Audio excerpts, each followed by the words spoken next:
here sharing 8 steps in the creative process under a container or under an umbrella or within a container of justice and harmony for all.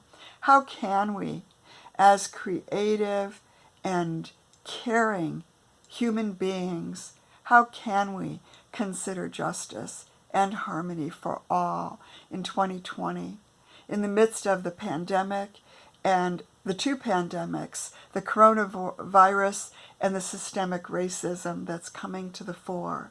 These are important opportunities for us as creatives to step up and step out.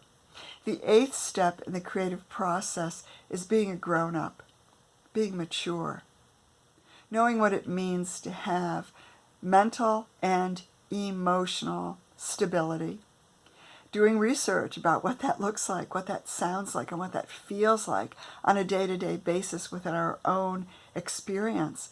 Because we all fall off the rails from time to time. We all get flooded with emotion from time to time. So in the 8th step of the creative process, we want to have gratitude for being grown up, for recognizing our present age has given us a lot of history, a lot of experience.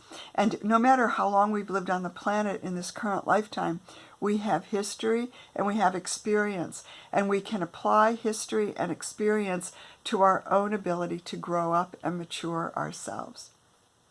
One of my Buddhist teachers gave us a wonderful opportunity to really kind of take this in one day when he said, for the Western mind, a good mantra is, "Oh, Soha, grow up." And the 8th step in the creative process, if we're applying it to justice and harmony for all, harmlessness and care for all as creatives, oh Soha, grow up, and being a grown-up each and every day is a wonderful check and balance. See you soon.